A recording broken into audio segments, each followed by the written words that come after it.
Hello everyone. We plus you classes में आप सभी का स्वागत है। आई होप आप सभी लोग ठीक होंगे और अपनी तैयारी अच्छे से कर रहे होंगे।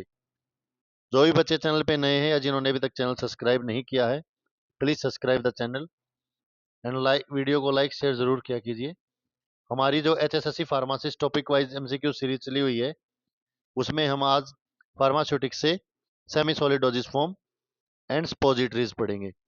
हमारी सेमी सॉलिड डोजेज फॉर्म में जैसे ऑइंटमेंट, क्रीम, पेस्ट, जेली, हम ये चीजें करते हैं। और स्पोजिटरी जो हमारी सॉलिड डोजेज फॉर्म में आती है, जिसमें हमारी वेजाइनल स्पोजिटरीज या नेजल बुगीज, ईयर बुगीज वगैरह चीजें हम पढ़ते हैं। तो चलिए आज का क्वेश्चन स्टार्ट करते हैं। तो फर्स्ट क्वेश्चन है, these ointments are use to relieve itching. Commonly use drug are benzocaine and coal tar. तो ये कौन से जो ऑइंटमेंट होते हैं जिनमें हम बेंजोकेन और कोलतार को यूज करते हैं और रिलीव करते हैं इचिंग को रिलीव करने के लिए। तो ये होते हैं हमारे एंटीपायरेटिक ऑइंटमेंट। नेक्स्ट क्वेश्चन है, which one of this paraffin wax is used in I ointment. तो आई ऑइंटमेंट में कौन सी पैराफिन वैक्स को जो हम यूज करते हैं, तो इसमें हम यूज करते हैं व्हाइट सॉफ्ट पैराफिन को आई ऑइंटमेंट में। नेक्स्ट है, विच type of base is required for antibiotic ointment. तो एंटीबायोटिक ऑइंटमेंट में किस टाइप का बेस की रिक्वायर होती है। तो जो एंटीबायोटिक ऑइंटमेंट होते हैं उसमें हम यूज करते हैं हाइड्रोकार्बन बेस। नेक्स्ट क्वेश्चन है, beeswax is an example of which type of ointment bases. तो जो बीजवैक्स है वो किस टाइप के ऑइंटमेंट बेस का एग्जाम्पल है। तो बीजवैक्स हमारा एब्जॉर्प्शन बेस होता है। नेक्स्ट है, paste paste differ from ointment by containing. जो पेस्ट होते हैं वो डिफरेंट होते हैं ऑइंटमेंट से। किस वजह से डिफरेंट होते हैं, क्योंकि जो उनमें पेस्ट में क्या होता है, फाइनली पाउडर पार्टिकल होते हैं। नेक्स्ट है, which is example of absorption base. तो एब्जॉर्प्शन बेस का एग्जाम्पल क्या है, वूल फैट।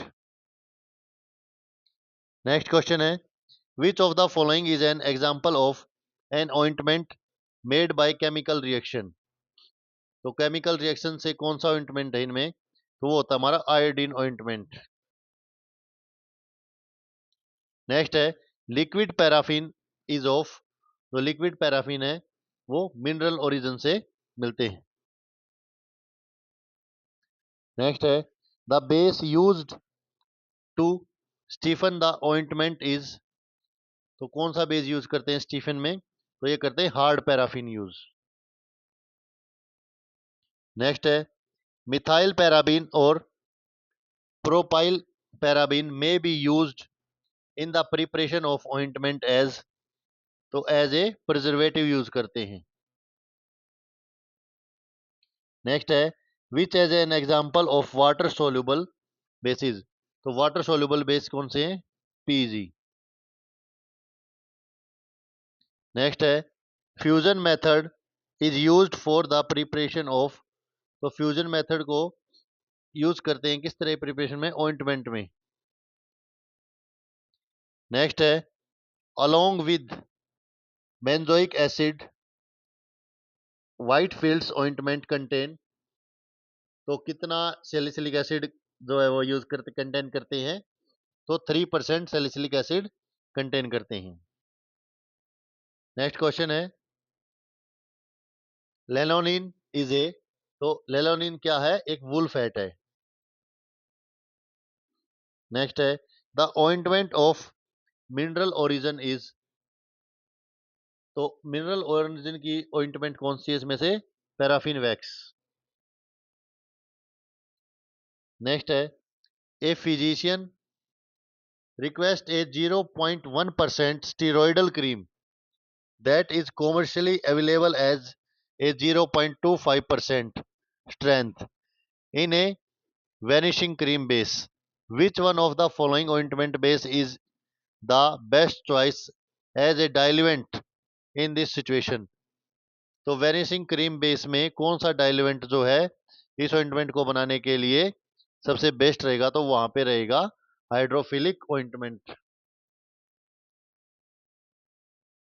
नेक्स्ट है एग्जाम्पल ऑफ नेचुरल मिक्सचर। तो नेचुरल मिक्सचर का एग्जाम्पल क्या है? ऑइंटमेंट। नेक्स्ट है in non staining iodine ointment which one of these ingredient is added to blend iodine। तो in non-staining iodine ointment which one of these ingredients is added to bind iodine। तो iodine को bind करने के लिए RCs oil का use करते हैं। Next है these ointments are intended to release the medicament that pass through the skin and produce systematic effects। तो कौन सा होता है इसमें हम यूज करते हैं? Diadermic ointment. नेक्स्ट है light liquid paraffin IP and light paraffin is differentiated by their. तो किस तरह से डिफरेंट होते हैं एक दूसरे से लाइट पैराफिन आईपी और लाइट पैराफिन? तो फ्लैश पॉइंट से। नेक्स्ट है dimethicone is the other name of. तो डाई मिथिकोइन अदर नेम किसका है? सिलिकॉन ऑयल का। नेक्स्ट है सिरेसिन इज। तो सिरेसिन क्या है? Ceresin is ozokerite and paraffin wax. Next है dimethyl sulfoxide acts as penetration enhancers for topical formulation by। तो किसके द्वारा करती है? ये करती है denaturing proteins. Imbibition is used for. तो इम्बाइबेशन किसके लिए यूज की जाती है? तो imbibition is used for moistening of substance. Next है indicate the use of lanolin. तो लेलोनिन का यूज क्या है? इमोलिएंट। नेक्स्ट है which of the following is true about hard paraffin. तो हार्ड पैराफिन के लिए इनमें से कौन सा ट्रू है? तो hard paraffin it is a purified mixture of solid hydrocarbon obtained from petroleum। Next है in the preparation of cold cream bases generally used are. तो कौन से बेस जनरली यूज होते हैं? तो water in oil type base. Next है cream are. तो cream क्या है?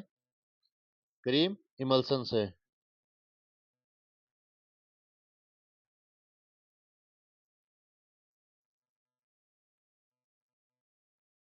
नेक्स्ट क्वेश्चन पे चलते हैं। In the preparation of vanishing cream which type of base are generally use. तो वैनिशिंग क्रीम में किस टाइप का बेस यूज करते हैं? Water removal base. नेक्स्ट है vanishing cream and cold cream are example of. तो जो वैनिशिंग क्रीम और कोल्ड क्रीम एग्जांपल हैं oil in water and water in oil emulsion. Next है in paste the concentration of insoluble powder substances. तो insoluble powder substance की percentage क्या रहती है? 20 to 50%। नेक्स्ट है with respect to paste formulation which among the following statement is true. तो paste formulation के लिए कौन सी स्टेटमेंट ट्रू है? तो it is used as a sun block formulation. Next है semi solid doses form with high percentage of insoluble solid medicaments. तो semi solid doses form है जो हाई परसेंटेज रखती है इनसॉल्युबल सॉलिड मेडिकामेंट्स की, तो वो होती है हमारी पेस्ट। नेक्स्ट है जर्नली पेस्ट कंटेन। तो जर्नली पेस्ट क्या कंटेन करते हैं? High percentage of insoluble solid. Next है ए ट्रांसपेरेंट और translucent semi solid preparation for external use is jellies. Next question है जीरो जेल रेफर्स टू। तो xerogel जो है वो रेफर किया जाता है डिहाइड्रेटेड जेल। नेक्स्ट है poultice is also known as, तो poultice is also known as cataplasm. Next है ए typical skin cream consisting of stearic acid, potassium hydroxide, glycerine, water, preservative and perfume would be commonly known as, तो क्या कहलाएगी, वो कहलाएगी vanishing cream. Next है all of the following are come under category of the absorption ointment base except, तो किसको छोड़ के, व्हाइट मिनरल ऑयल को। नेक्स्ट है white field ointment is prepared by the which of the following method, तो white field जो होते हैं वो ट्रिचुरेशन मेथड से। नेक्स्ट है इरेक्टल स्पोजिटरीज, कल ना बच्चों हम करेंगे टैबलेट को, तो टैबलेट एक बहुत इंपॉर्टेंट टॉपिक अपनी एग्जाम को लेके, तो टैबलेट के तकरीबन तकरीबन 100+ क्वेश्चन कवर करेंगे और उसकी थ्योरी भी करेंगे। जितने उसके सबसे ज़्यादा टैबलेट से आते हैं उसके डिफेक्ट टैबलेट के, और टैबलेट फॉर्मुलेशन कैसे कैसे होती है, और ये सारी थ्योरी करके जो मेन मेन है फिर उसके 100+ क्वेश्चन करेंगे। तो अब स्पोजिटरी से a rectal suppository is use to treat a fever, this would represent that what type of drug delivery, तो ट्रीट एज ए फीवर, तो कैसी होती है ये, तो ये इंटरनल और सिस्टेमिक होती है। नेक्स्ट है which of the following is not a suppository base, तो इनमें से कौन सा जो है स्पोजिटरी बेस नहीं है, तो मिनरल ऑयल जो है स्पोजिटरी बेस नहीं है। नेक्स्ट है which of the following is an example of water soluble and water miscible suppository base, तो कौन सा एग्जांपल है जो वाटर सोल्यूबल और वाटर मिसिबल बेस से है, तो यह है ग्लिसरेटेड जिलेटिन। नेक्स्ट है suppository inserted for local application in, तो लोकल एप्लीकेशन के लिए स्पोजिटरी इंसर्ट होती है वेजाइना में। नेक्स्ट है what is the weight of vaginal suppository, तो वेजाइनल स्पोजिटरीज का वेट होता है 3 to 6 ग्राम्स। नेक्स्ट है cold compression method is used for preparation of, तो कोल्ड कंप्रेशन मेथड यूज किया जाता है स्पोजिटरीज को प्रिपेयर करने के लिए। नेक्स्ट है बोगीज आर इंसर्टेड इन, तो बोगीज को हम कहाँ इंसर्ट करते हैं, तो नेजल कैविटी में। नेक्स्ट है number of milligrams of potassium hydroxide required to neutralize free acid and saponify esters in 1 gram of fat is, तो किस लिए यूज होता है वो, स्पोनिफिकेशन वैल्यू में। नेक्स्ट है glycerin suppository containing 92% glycerin are solidified by addition of, तो ये क्या चीज का एडिशन है, सोडियम सिट्रेट का। नेक्स्ट है what is the weight of rectal स्पोजिटरी, तो रेक्टल स्पोजिटरीज का वेट कितना होता है, 2 ग्राम, और वेजाइनल का 3 to 5 gram, 6। If the suppository base is fatty what is the range of saponification value, अगर स्पोजिटरी बेस जो है फैटी है तो स्पोनिफिकेशन वैल्यू क्या होगी, तो वो होगी 200 to 245। नेक्स्ट है an estimate of the water absorption capacity of 100 grams of material as water number is a parameter for evaluation of absorption base.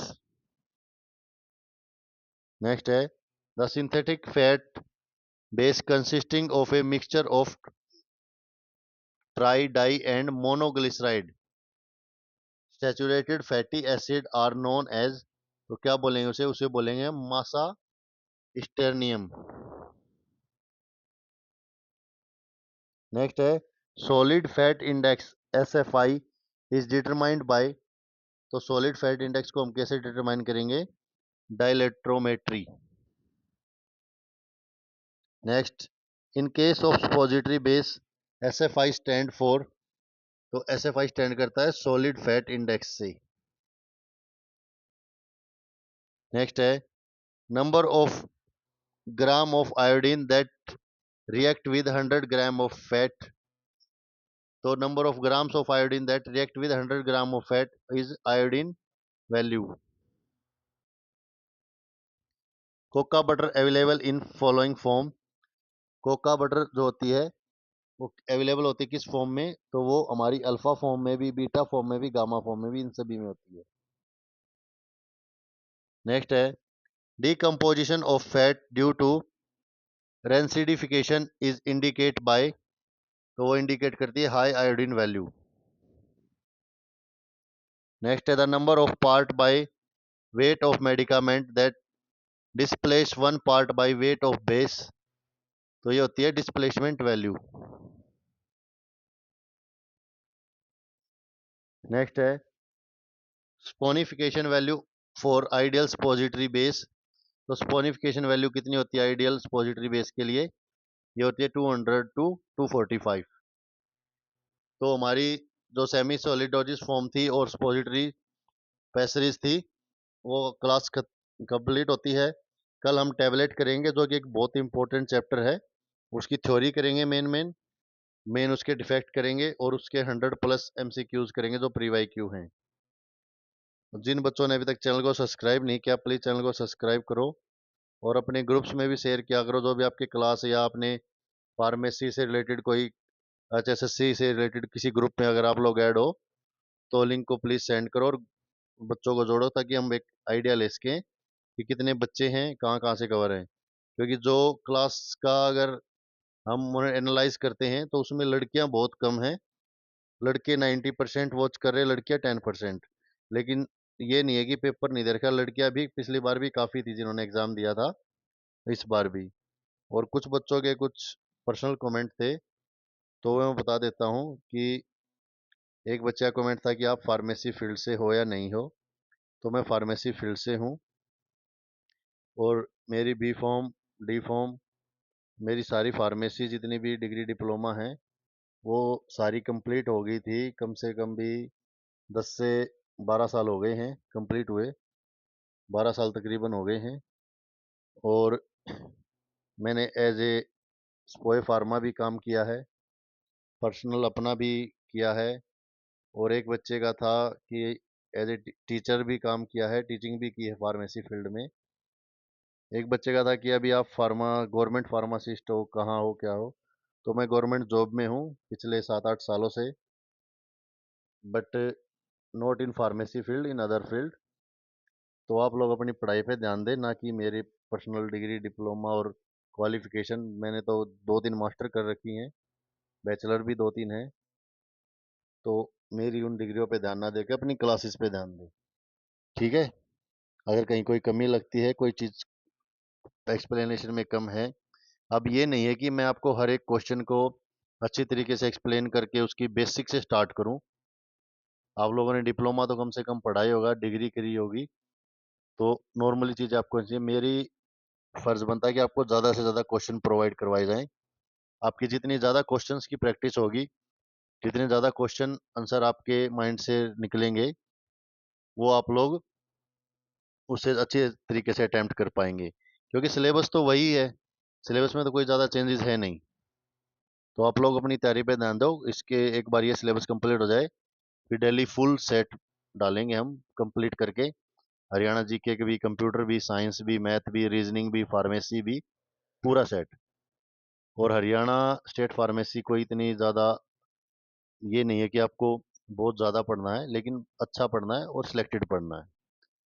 तो ठीक है, कल मिलते हैं टैबलेट की क्लासेस में। तब तक के लिए आप लोग अपना ध्यान रखिए और तैयारी करते रहिए। और प्लीज़ चैनल को सब्सक्राइब करवाओ। मेन काम तो आप एक बार सब्सक्राइबर तो बढ़वाओ, ये चैनल तो मोनेटाइज करवाओ। ठीक है, कल मिलते हैं।